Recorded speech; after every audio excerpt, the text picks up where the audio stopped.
Joining us now live from London, former Speaker of the Georgia House Republican Mark Burkhalter. Great to have you with us, Mark. Always great to be with you, John. It seems like always from long distances, but it's a long-distance call, but it's worth to talk to you. Well, I appreciate it. Sometimes we have you on. You're in Seattle, you're in San Francisco, but you've been in the UK, in London, during this whole atrocity. Give us a feel for what the press has been saying, what the reaction has been from on-the-street Londoners.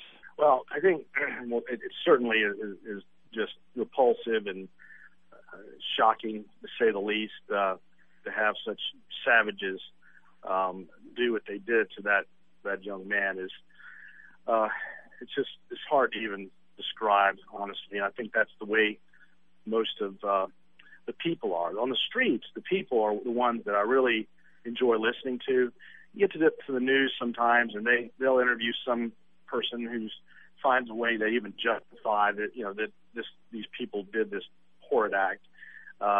You interview enough wet rags, you can find one that'll go on the air and say something stupid like that. But people on the streets are just livid. They know the world that we live in. They have an immigration problem in London, in the UK, and it just brings further focus on to who are we letting in, and how can we let these people continue to operate, knowing that they're up to no good oftentimes. I'm not talking about Muslim faith.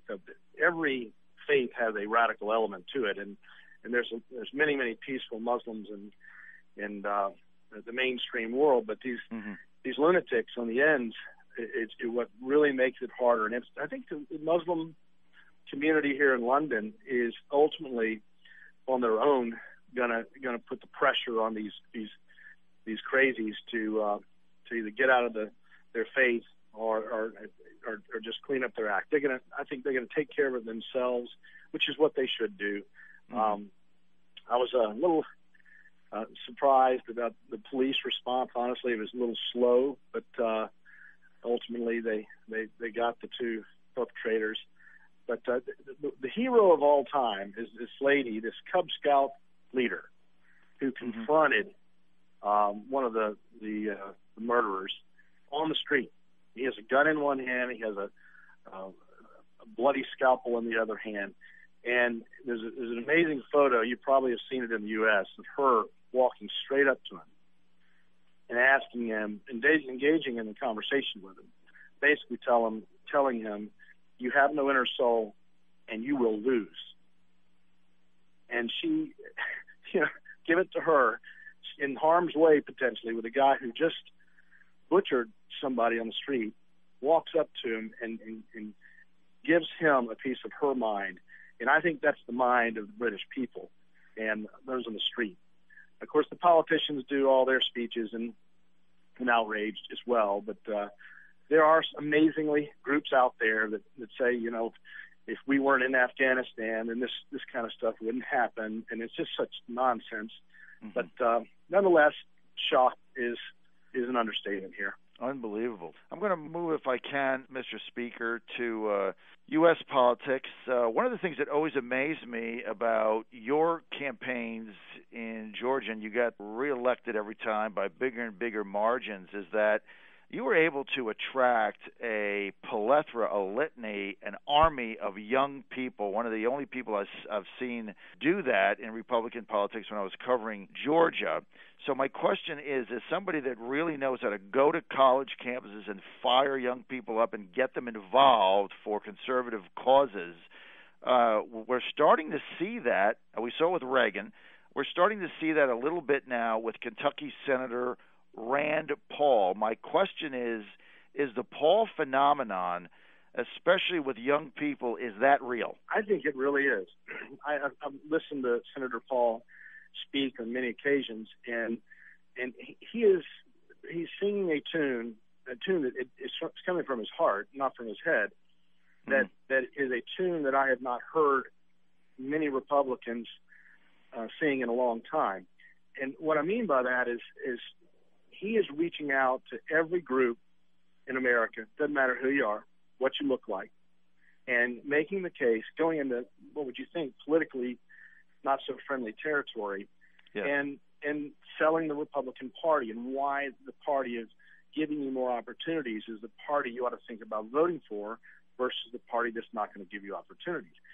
I heard a speech specifically where he talked about how we need to change the way the Republican Party looks, and it should be reflective of what America is.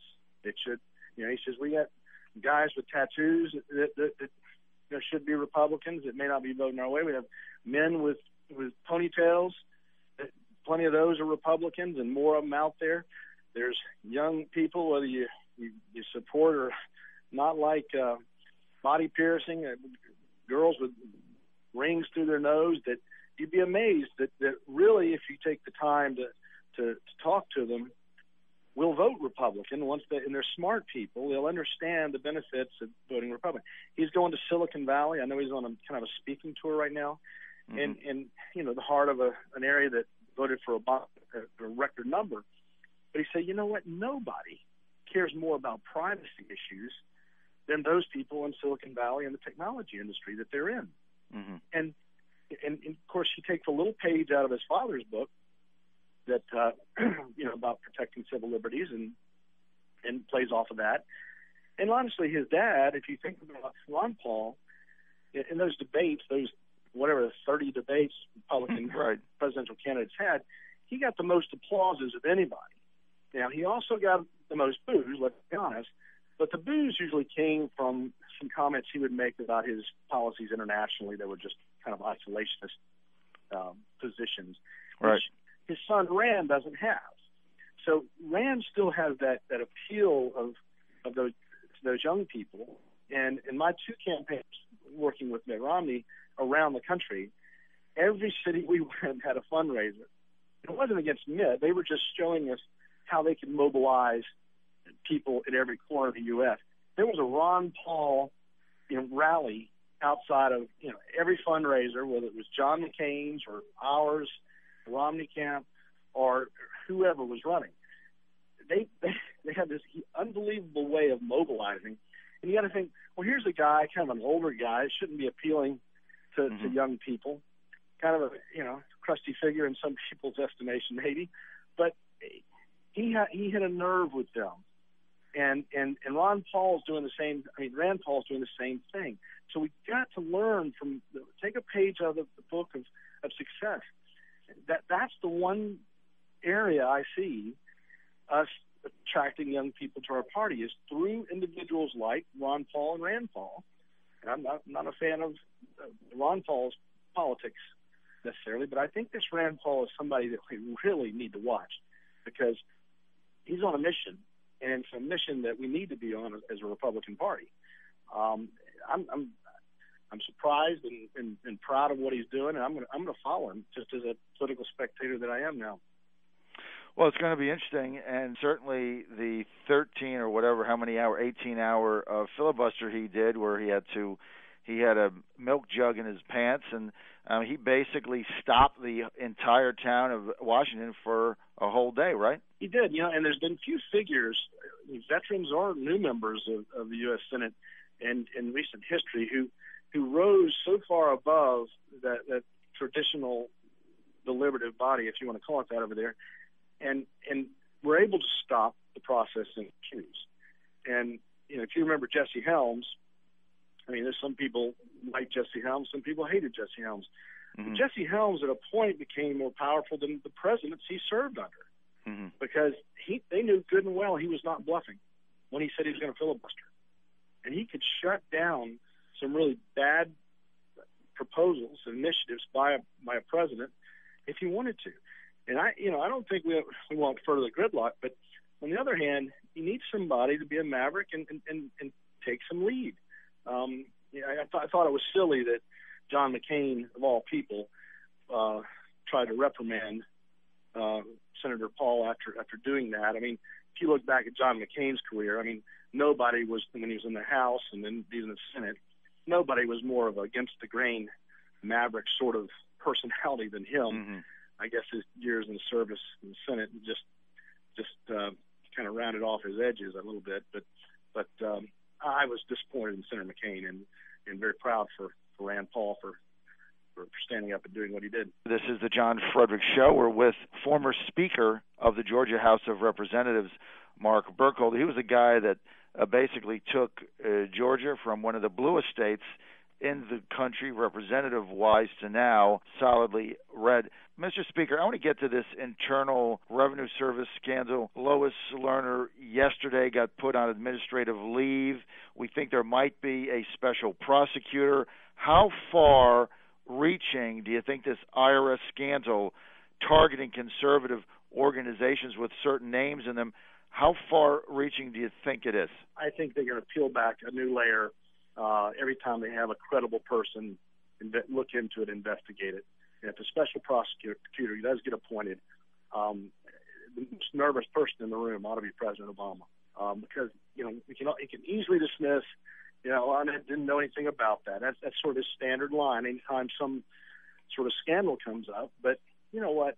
If you do that in the corporate world, and you have major issues with your corporation, one after another, and you just say, well, I didn't know anything about that, I'm going to start saying, well, you're not a very good CEO. Mm-hmm. You're not doing your job. If you appoint somebody, usually political appointees, and you put them in positions, and then you have to fire them, and then claim, well, I don't know anything about what they're doing, so they're not reporting to you. They're close enough to you to appoint to these high-ranking positions, but not close enough to talk to you. I find that a little curious. And I'll tell you where the real rubber is going to meet the road. It's not just conservative groups, but conservative individuals. I think what was going to start coming out is a list of large conservative political contributors, and you're going to find a record number of these individuals have been targeted for audits. Now, I'm not going to go and talk out of school, but I know that there have been supporters of Romney who have just mysteriously been audited in the last year. And, when you get on that list, it's a transparent list. If you're a big contributor, it shows up in the reports. And it's easy to find these people. And if there's a connection, not just with conservative groups, but now individuals who are expressing their First Amendment rights and supporting a candidate of their choice, mm-hmm. This country is going to go to another level of scrutiny about this president. He's and what has not helped him, obviously, in any of these scandals is the fact that he has another scandal with the AP, and now he's got his underlying support base, the media, turning against him. And when I see Diane Sawyer run the evening news with Obama and scandal as the lead story, I realize this is a very different day. And he has now made his closest friends some of his worst enemies, and they're going to maybe start reporting some of the truth and some of these stories that otherwise they swept under the rug. But I tell you, if it comes out, if a group of large individual contributors start emailing themselves, and I hear that they're starting to communicate amongst themselves, just saying, hey, if you've been audited, call this number, email me, and we're gonna find a pattern to this. It grows beyond just the groups. Mm-hmm. Look out. I think anything can happen from there.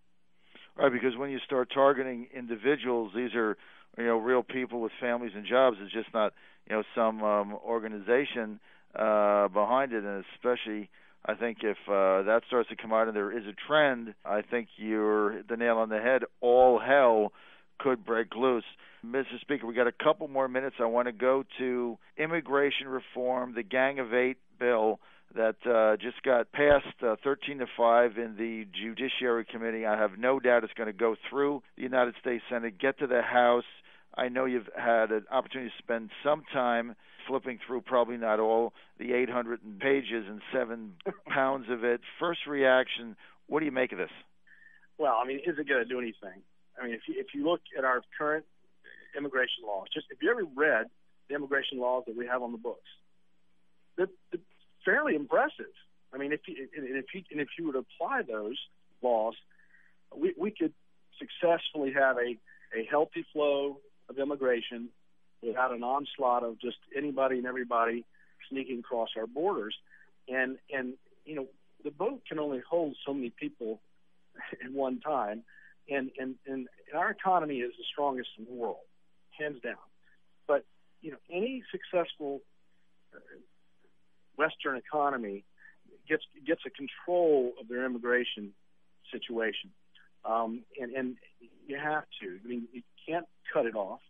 You want healthy immigration, but if we were just able to enforce what we actually have on the books, you don't need to write a single word of a new law to achieve what I think everybody wants.